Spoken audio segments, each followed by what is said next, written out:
In this episode, we talk about how your nutrition affects your mental health. Get excited because this is Tiny Leaps. Big change.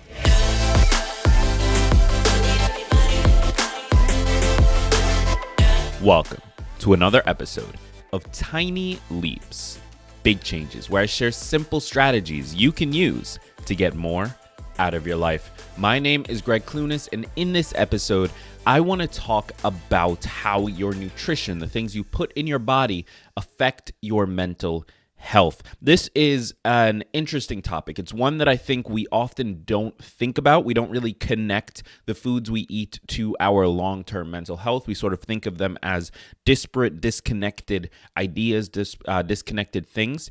And in truth and in fact, in my research on this, it turns out it has not only a very direct effect, but a massive one. So we're going to be diving into that. We're also going to dive into how you can improve your diet in order to improve your mental health. So that should be a really fun topic to dive into. Now, before we jump in, if you haven't already joined us over on the YouTube, you are missing out on half the experience of this show.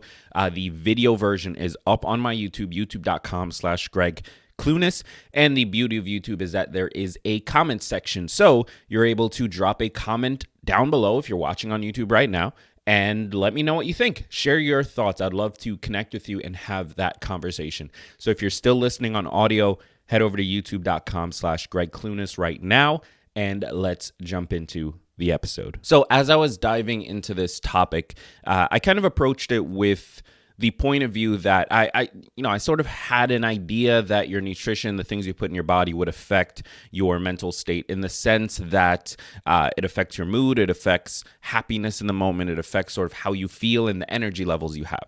What I didn't expect was the direct connection between the two through the production of serotonin. Now, if you aren't familiar, serotonin is I believe it's a neurotransmitter, or it's one of the chemicals that have to do with happiness, right? It's the thing that makes you feel good. It also helps to regulate moods and help you when you're sleeping and diet and all of those things. Now, in my research, I stumbled across an article by Eva Selhub on health.harvard.edu. I'm going to link to the full article in the description, and I highly recommend that you read it. But here's what she had to say about the connection between our gut health and our mental health. Quote, "Serotonin is a neurotransmitter that helps regulate sleep and appetite, mediate moods, and inhibit pain.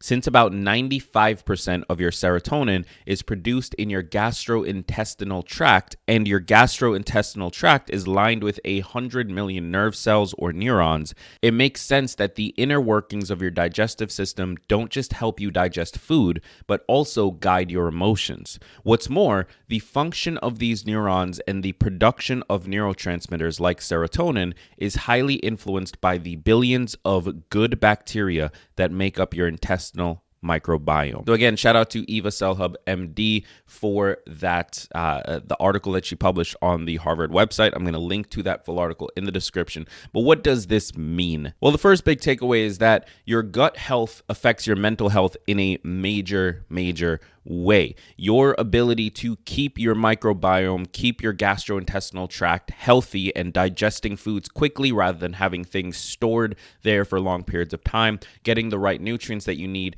that affects the production of serotonin. And that serotonin is largely what helps you to regulate your moods and keep yourself in a good mental state. And the second big takeaway is that by improving your diet, you are actually taking control of the largest effect that could have on your mental state. Now, I've talked on this show about levers before and leverage, and finding the thing that, if controlled, if improved, has the largest effect on the goals that you've actually set. Well, this is one of them. By controlling your diet, controlling your nutrition, and eating healthier, you are taking control of the largest production center of serotonin in your body. the gastrointestinal tract. You are making sure that you are putting the right things in there and keeping it a good environment to produce the serotonin and to help us navigate our day-to-day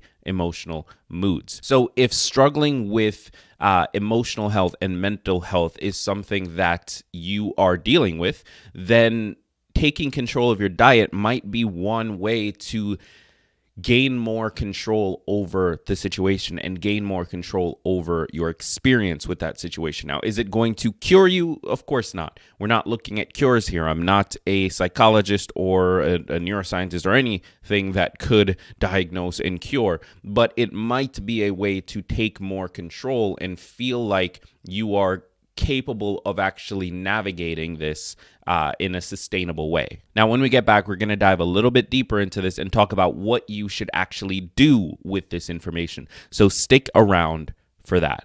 We all know how important our mental health is when trying to make big changes in our lives. Simply put, without taking care of our mental and emotional health, we won't be able to take the tiny leaps we need in order to move forward. That's why today's episode is sponsored by BetterHelp. BetterHelp is the world's largest counseling service. It's 100% online and has helped 759,000 people just like you. With BetterHelp, you can get the support you need easily. Simply make an account, answer a few questions to be matched with the perfect counselor, and you're good to go. You can speak with your counselor in whatever way you want via text, chat, phone, or video sessions. And you can get the help you need exactly when you need it by messaging your counselor anytime, anywhere, or scheduling a live session at a time that's convenient for you.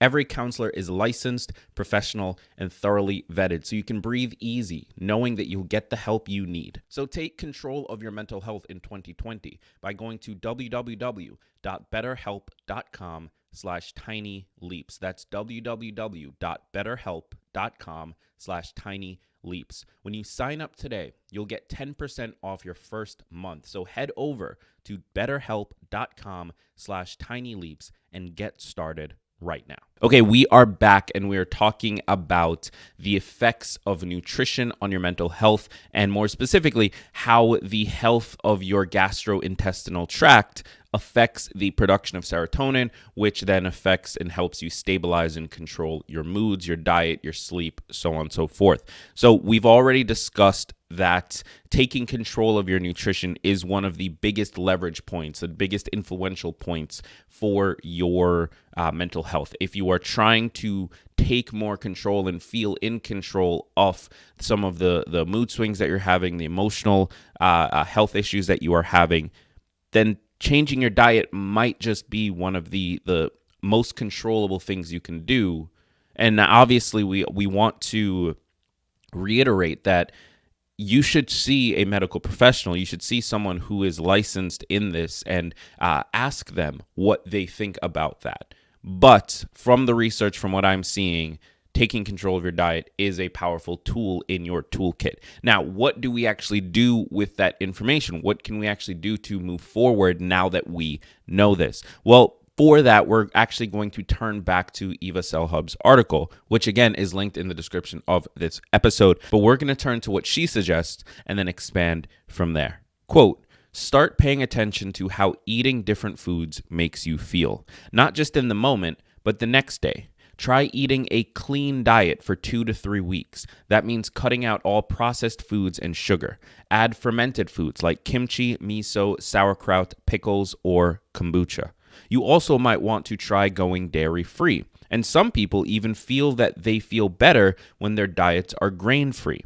See how you feel, then slowly introduce foods back into your diet, one by one, and see how you feel." End quote.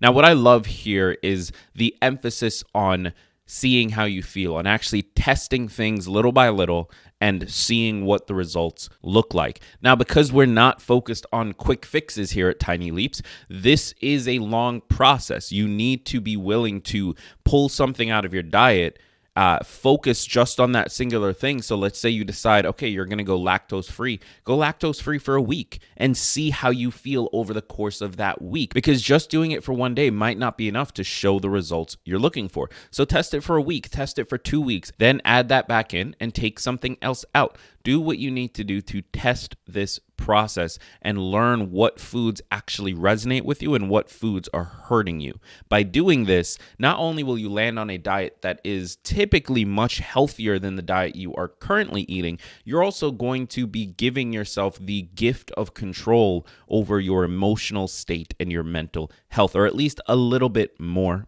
control. So I hope this was helpful to you. Thank you so much for tuning in. If you haven't already, find us over on YouTube at youtube.com/Gregg Clunis and drop a comment on the video. I'd love to have that conversation with you and connect with you. I've been Gregg Clunis. Be sure to click subscribe wherever you're tuning in. And remember that all big changes come from the tiny leaps you take every day.